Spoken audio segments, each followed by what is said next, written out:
Clark looking to shake. Gives it up. Lob it in. Howard. Good position. They didn't quarrel over it. They didn't discuss it on television. They didn't even turn it into a show. They just decided and let the data do the talking. The most influential executives in sports media researched every team, player, and forecast behind closed doors. When it was all over, they decided who they were willing to wager everything on. However, this is a question that cannot be disregarded. Who do they trust to lead the league when billions of dollars are at stake? And there was no doubt about that decision. The Indiana Fever and Caitlin Clark accomplished more than just garner attention. Everything was secured. Every spotlight, every game. 6 to shoot, Clark around the screen. Timpson finishes after Duntiz whips it in. Each national window. Angel Reese, a player who has been as outspoken about her influence on the game, was on the opposing side of that same choice. Just numbers, no arguments, no filters. Because it's no longer about who speaks the loudest. It's about who the market thinks is worth keeping an eye on. Takeover during prime time. Let's begin by discussing the practical implications of having every game broadcast on national television. Because I believe that when people see that title, they assume it's just a schedule flex or a great little social media talking point. It isn't. For a single franchise, the whole American television business is risking real money, real primetime slots, and real corporate reputations. Disney agreed to 13 games on the nation's largest broadcast network, ABC, and then piled on 17 more on ESPN. After reviewing the statistics, Amazon Prime Video decided to get involved. Because one platform was insufficient to meet demand, NBC Universal distributed games across NBC, Peacock, and NBCSN. Broadcasts were picked up by USA Network. A portion of the schedule was taken by ION. In order to bring Fever games to their viewers, both CBS and Paramount Plus wrote checks. Take a step back and consider what that truly means.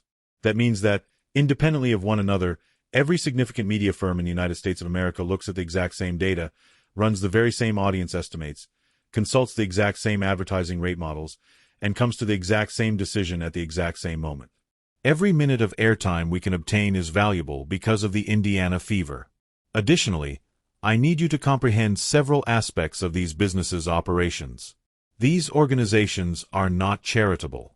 These organizations aren't doing favors because someone in a conference room had positive feelings about women's sports. These are billion-dollar businesses run by analysts and executives whose whole careers revolve around determining what Americans will actually watch. Their jobs are in jeopardy. Bonuses are at stake. Every time they commit to a broadcast schedule, their reputations in the industry are at stake. And each and every one of them pointed toward Indiana. Now consider the Fever's appearance prior to Caitlin Clark entering the room. The contrast is striking. They were a team that had been missing the playoffs on a regular basis, drawing small crowds to a largely empty facility and producing the kind of television ratings that shame network executives enough to switch the channel on their own broadcasts. The rights to broadcast Indiana Fever games were not being contested by anyone in the industry. The front desk was not being contacted by anyone pleading for media access. The arena wasn't packed. There was no buzz. For anyone with a checkbook, the story was just not interesting enough. When Clark arrived in 2024, everything changed almost instantly. 45 blocks last year, Clark for 3! Not gradually. Not following a meticulously planned slow-burn advertising approach intended to gain traction over several seasons. The Indiana Fever games immediately began drawing crowds that were on par with NBA broadcasts on the same networks in terms of ratings.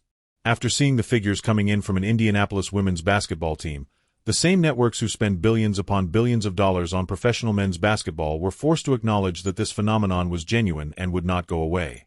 The demographic that was emerging, the youthful, interested audience that advertisers would pay a ridiculous premium to reach, was suddenly captivated to women's basketball in numbers that utterly overturned every prediction the industry had been operating from. As a result, sponsors came running. Not only did the spreadsheets have a different appearance, they appeared to be from a completely different sport. Furthermore, Clark didn't simply pass out from the temperature. From top to bottom, the roster surrounding her became genuinely deadly. Aaliyah Boston's footwork and her ability to read the defense in real time are better than most people in this league would like to acknowledge, which is why she is in the post drawing double teams and still converting. Boston is bodying in, searching for an angle, and flipping it in. Because she sets her feet and releases off more quickly than almost anyone at any level, Kelsey Mitchell is unstoppable off screens and drills, pulling up mid-range shots that are nearly difficult to contest.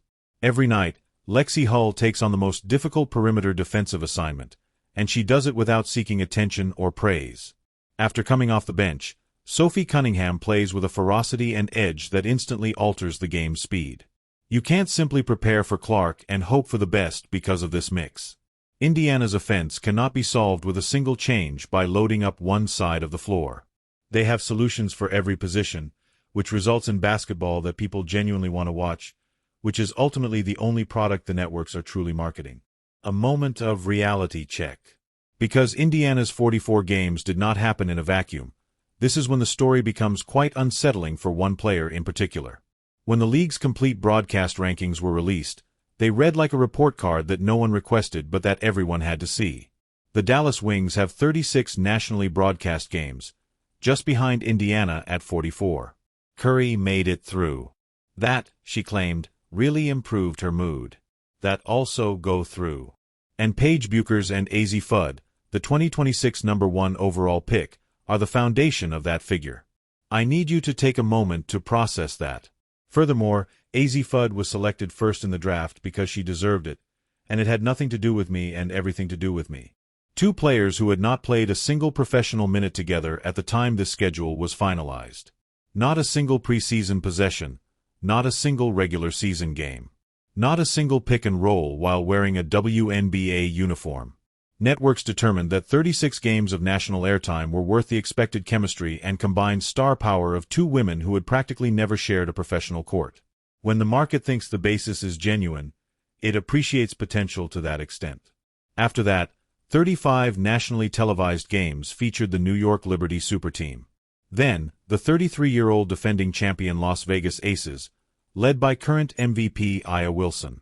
The Los Angeles Sparks at 31 came next. And let's be very truthful about this. Even though the Sparks haven't been truly competitive or relevant in years, they landed ahead of what will happen next. On this list, where does Angel Reese's Atlanta Dream fit in? 28 nationally televised games, 7th place, behind all the teams I just mentioned, and behind a Dallas duo who has never shared a professional game. More than anything they've done on the court lately, the Sparks franchise is fundamentally based on the Los Angeles media market and past brand awareness. Behind the Chicago Sky, the team who traded her away, her own previous squad. Please let that one land for a moment. I truly need it. Compared to the team that traded for her, the team that sent her out of town received more nationally broadcast games. Furthermore, the difference between Atlanta's 28 and Indiana's 44 isn't so slight that you could look at the stats and claim they are practically in the same tier. 16 games apart is over 1/3 of the WNBA regular season. There isn't a space there. It's a canyon. Additionally, each game in that canyon represents actual advertising funds that actual networks chose to use for other purposes. Because the data indicated that any place other than Atlanta would yield a higher return. Reese has stated that she will look back in 20 years and realize that she is not the only reason why people watch women's basketball. She still won't even utter the name Caitlin Clark. The 2026 broadcast schedule simply put that claim to the most rigorous test possible. A market test with actual company risk and actual financial stakes. Atlanta came in 7th. Britt Angel Reese has made 12 appearances for Arsenal. The gap between venue reality. The location of those games counts nearly as much as how many of them are broadcast on national television, so the number of games isn't even the most unsettling aspect of Atlanta's predicament. Gainbridge Fieldhouse, which has more than 17,000 seats, is where the Indiana Fever play their home games.